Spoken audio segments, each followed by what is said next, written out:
Welcome to our monthly Facebook Live. Facebook Live, and today we're going to talk about the common foundation. Every month we do an Enlighten-Up Facebook Live on a different theme related to Buddhist philosophy, spiritual awakening, and practice.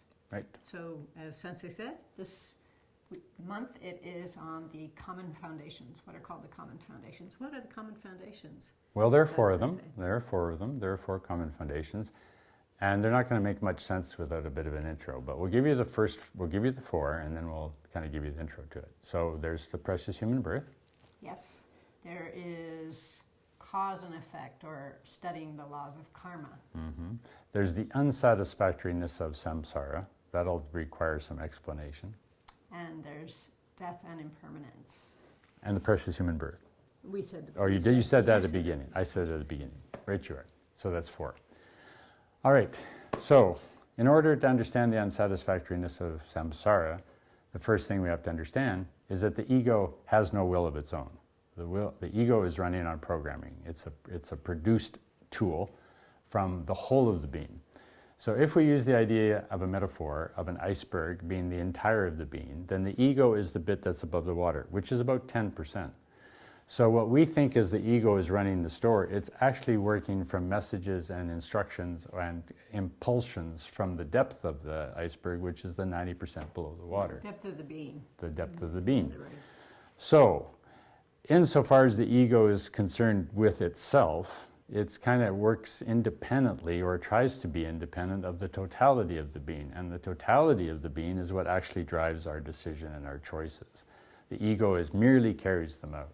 So the ego, the top 10%, doesn't really know that the other 90% is there, would you say, or doesn't care? Or? It can sense it and it intuits it, and it comes through with things like unconscious things. It comes out through dream, it comes out through Freudian slips, associations. It comes out through feelings that there's got to be behavior in extreme circumstances. Yeah, it feels like there's got to be something more to life. It comes out in altered states, and this is where the ego has its limitations. Now, we couldn't survive without the ego. We need the ego to survive. So but it's a tool. The ego's an operator, decision maker, discerner, Evaluator. Evaluator. So the problem with samsara is that from the point of view of the ego, from the point of view of the ego, life is all about the ego. And because it's ignoring the other 90%, or trying to, more or less, it is always in struggle. It's always feeling insecure, unsafe, ungrounded, alone.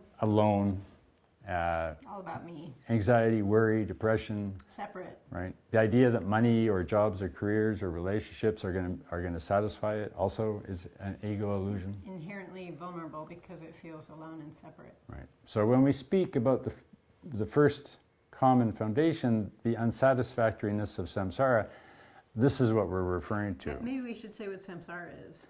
Right. Samsara is the world in which the ego works and functions. It's the world that we see and move through every day. You could say maybe the empirical world. So the world that we see, the world that we perceive, the world that there's kind of hard scientific evidence for. And when we talk about that, what we're not saying is that there's a lot more to the world or to existence than what we can perceive. There's other realms that we can't perceive with our senses, and there's a lot going on that the waking mind can't grasp. Right. So the ego thinks its whole existence, the whole thing of life, is about itself. And so it's driven by these functions of survival. So the ego works on greed, hatred, and delusion to keep itself in place, and to ignore the depth, what we're calling the depth mind, that other 90%. Why would you say the ego works with greed, hatred, and delusion to keep itself in place? Well, because the ego needs to survive. The ego is always feeling threatened by the unseen 90%. So in order to, and also the ego by definition is alone. The top of every iceberg is unique, so we're always alone inside our own egos. That's the nature of the beast, and because of that... And that's lonely. And it's isolating. That's right. So in order for the ego to ensure its strength or hold itself up, it uses greed for things, or anger to avoid what it doesn't like, or confusion in order to hide. And this circling behavior and interaction with the world is called samsara. Now, Sometimes called the world of illusion. or the world of illusion. So from the point of view of awakening, the awakening really comes and is moved and pushes from the depth. It's the birthright of every human being. It is the source of our being underneath the ego. So this awakened mind, which everybody's talked about forever, All the world's wisdom traditions is trying to break through the ego. It's trying to break through the surface, and the ego is trying to keep it down because it sees it as a threat. It keeps the ego quite busy and quite stressed to try to keep the rest of existence out, basically. Yeah. So if your ego is really, really tight, and you get feed or contact or some experience that touches into the depth, it can feel traumatic. It can feel very dangerous, scary.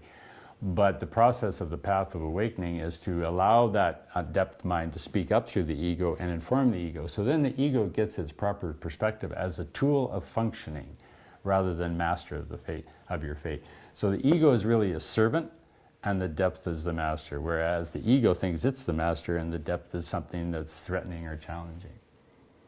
Kind of reminds me of Sonora, my horse, wants to be boss. And things don't work so well. She's bigger than I am, but things don't work so well when she's boss. So we have to put things in their proper perspective. The reason samsara is considered unsatisfactory is because it just keeps going around and around and around on the same circulating agenda. So it's a bit like having your conveyor belt sushi. Conveyor belt sushi, yeah. Or it's a bit like having your car on ice where the wheels are just keep going around but you're not really moving anywhere. So this is what we mean when we say unsatisfactory. So for example, have you ever noticed when you really, really want something and that's going to be, that thing is going to be different for different people, but you know, maybe you really want a partner, or maybe you really want a new car, or maybe you want nice trip or something. And then we get that thing, and maybe it's amazing for a little while, but pretty soon we want the next amazing thing. And that's the cycle of samsara. There's just no satisfying it. It just keeps going.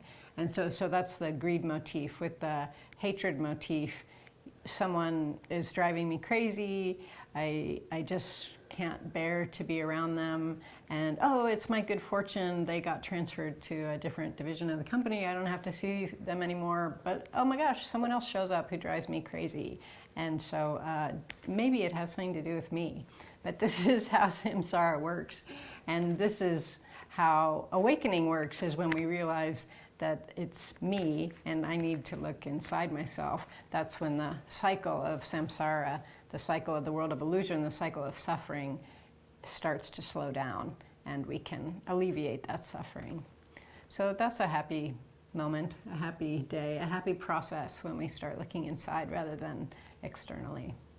So now the ego has a job. The ego's job is to bring that depth mind into a form and into an understanding that can be worked with. So the ego's job is to serve as the servant or the agent of the awakening mind's manifestation in the world. So on that basis, right, the ego is a very, very important tool. And the most important part of the tool of the ego is the ability to reflect back on ourselves. So our ability to see ourselves as separate from other people, and also seeing our ability to live and born and die. In other words, we're probably the only species that knows it's going to die long, long, long before we are going to die.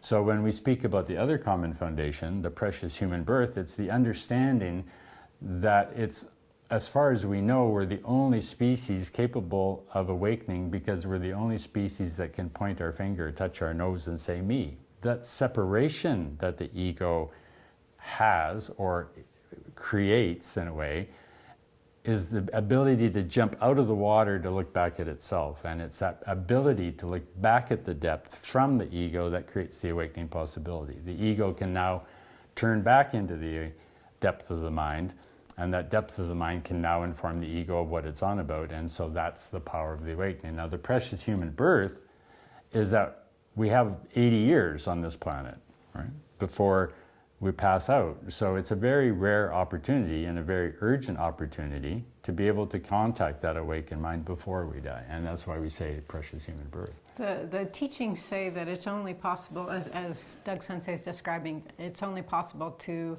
spiritually awaken from a human incarnation. And when we think that there's 7 billion people on the planet, we believe that spiritual awakening is our birthright.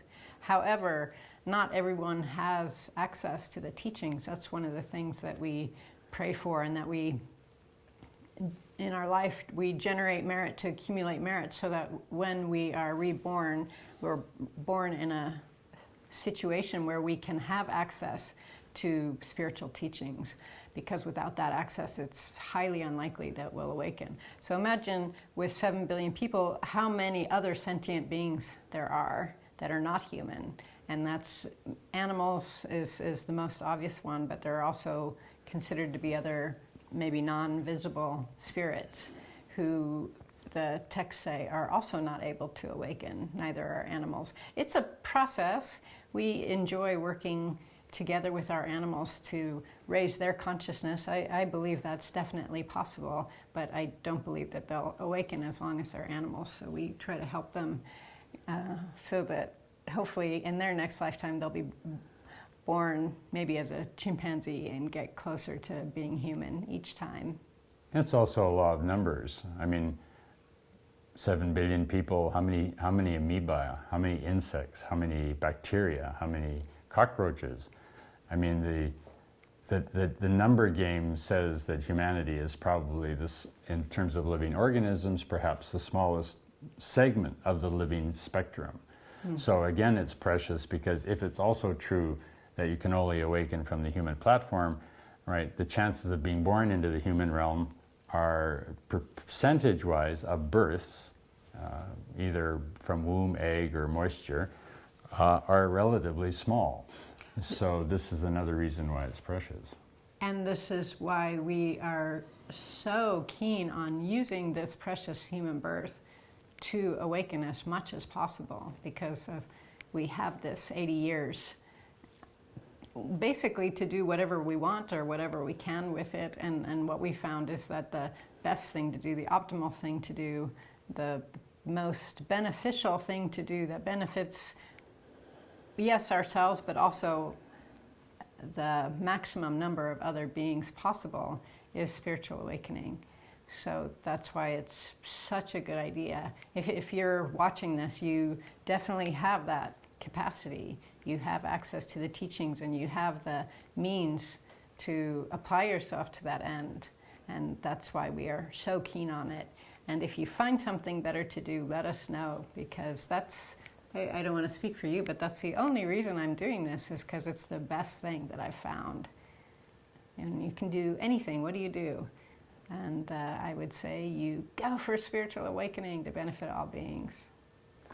So this brings us to another point, which is fundamentally, if you don't believe in rebirth, then there's real no motivation to seek awakening, because you get this one off, and you can just live the life of pleasure if you can maintain it or sustain it, and you can die, and that's the end of the game. But if you believe in rebirth, then the idea that something continues over, that the stream continues into another form, then you have to recognize, wow, I don't want to go through all the same problems again and again and again. So the idea of rebirth is easily shown by the nature of your awakening consciousness, your ego consciousness, because the person, you, who showed up for this video today, at the beginning, is now no longer there. There's a new being there that wasn't there a few minutes ago. If you think about it in terms of a feeling, feelings are born, feelings last, and feelings pass away. Thoughts are born, thoughts last, thoughts pass away. Everything is passing away. Everything starts and ends, but the stream continues on. So when we talk about rebirth, we're also saying the rebirth of the karmic forces, which is our next point. The force of the karmic forces continue the stream moving in the way that it was before. So the acorn doesn't fall far from the oak. Therefore, it's going to be another oak, and so on and so on. So this rebirth principle demonstrates the third common foundation, which is the cause and effect of karma. Isn't it second? Well, whichever one. Anyhow. Yeah. So cause and effect, the laws of cause and effect, also known as the laws of karma. So we believe that it won't be probably very long now before scientists discover that karma is real. I find that kind of humorous. They've also discovered that meditation works. Amazing. People have known this for a long time already, but somehow scientists make it more real, and that's that samsara thing, like it's real to the samsaric world. But karma is a fascinating study, and it's a very, very beneficial to study karma, because when we just watch, we reap what we sow. Everyone is reaping what we're sowing, and it takes a fair bit of observation. It's fairly simple, but it is also quite complex, because we don't necessarily realize when we're doing something what the karmic repercussions are going to be. So it's quite fascinating to see, for example, unintended consequences arise that of course make sense afterwards. And it is a natural law, just like entropy or gravity. It is, we like to say, that karma is inexorable. And so we want to, not in a stressful kind of way, but in a mindful kind of way, pay attention to our karma and what kinds of seeds we are sowing. So karma is the law of cause and effect. So there's wholesome karma and there's unwholesome karma. So if, for instance, I have a table with a glass of water on it, and I unconsciously move my arm across the table without seeing that glass, the karma is the action of the movement going to cause the glass to fall on the floor and break. That's the karma of the breaking the glass. The reason for it is my unconsciousness, my lack of seeing, my ignorance in relationship to seeing the glass. So the ego operates 90%, or if not totally, in terms of our unconscious part of the ego. Unconsciously, it just works on the forces moving us through actions and activities that have been built that we don't see. That's called ignorance. That's unwholesome karma. Wholesome karma is when you make a decision. You're going to make the decision to move the piece of glass or the glass from the table onto the counter. So I consciously make that decision to move it. It's a wholesome decision. The reason it's wholesome is because it's not based in ignorance. It could also be based on wholesome karma. It could also be based in greed or anger. So when I'm angry or when I'm greedy, I'm also unconscious. I'm just working on unconscious forces. So when we talk about developing wholesome karma, we're saying, okay, I'm not going to just go with the programming. I'm going to consciously make an effort to be kind. I'm going to consciously make an effort to be generous. I'm going to consciously make an effort to be helpful. Then that's wholesome karma, and that creates its own stream. So if I don't interrupt the unwholesome karma, it's going to run around and around and around in samsara. And if I build and develop the wholesome karma, then that's going to build a whole different kind of thing. I'll get more wholesome feedback, I'll get more kindness back, I'll get more generosity back. It's a law. And it's, by wholesome, we mean that literally, it's whole, right? We're paying attention to all of the different pieces of the whole, and so therefore it has integrity to it, as opposed to unwholesome, where we're not mindful of the different components of the action, and therefore the results we're also not mindful of, so it's just kind of bits flying everywhere. Not whole, therefore unwholesome. So no structural integrity to that as well. So we talked about a precious human birth, we talked about the unsatisfactoriness of samsara, and we talked about the law of cause and effect of karma. The last one is death and impermanence. The ego doesn't really like this idea. The ego would like to think it's single, independent, and lasting.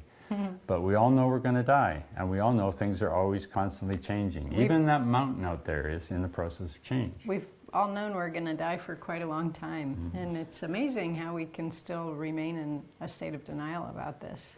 Some philosopher who I can't remember said that if you don't live with the imminent appreciation of death, you don't actually live fully alive. So it's the recollection that we may die at any moment that really empowers us to live the moment we're in fully. Right. It's impermanent, it's passing through. Now you can't hang on to it. The ego tries to hang on to things, make things last. But the depth mind doesn't need to, because the depth mind is in the ocean. The bottom part of that iceberg is one with the ocean it's in, so it doesn't need to hang on. The ego is going to melt. It's a good exercise. We suggest that you try it if you just think, and it's not in a morbid way, but in a catalyzing kind of way. If we think, oh, I may die tomorrow, then we're going to tell people dear to us that we love them.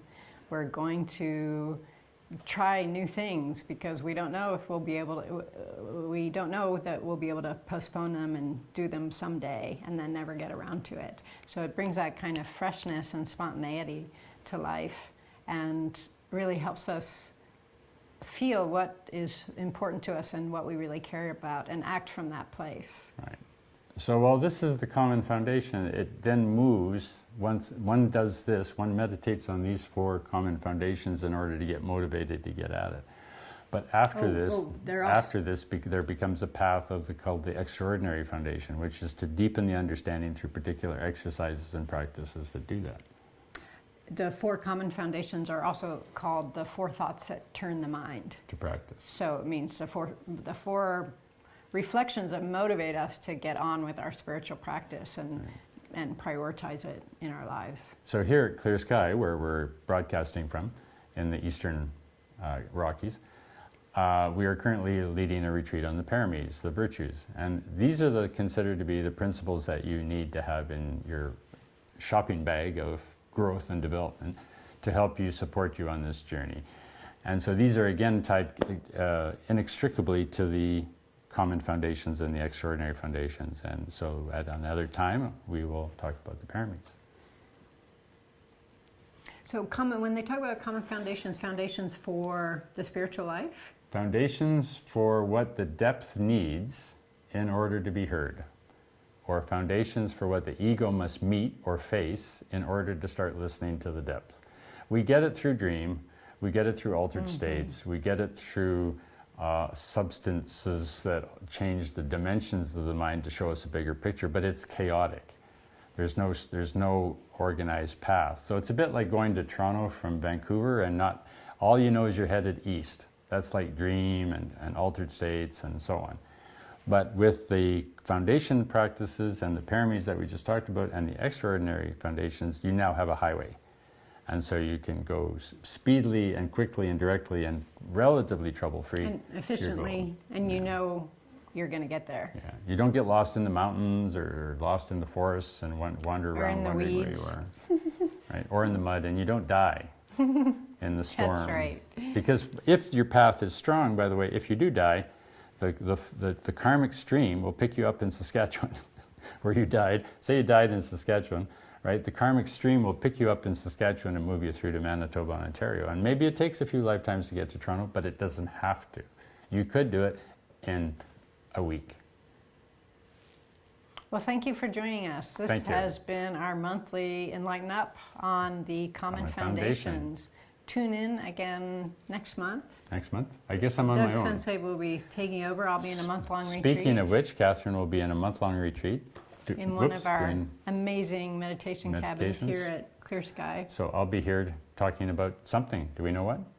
We don't know yet. We'll talk about something. Thanks for joining us, and catch you on the flip. May all our efforts benefit all beings. May all our efforts benefit all beings.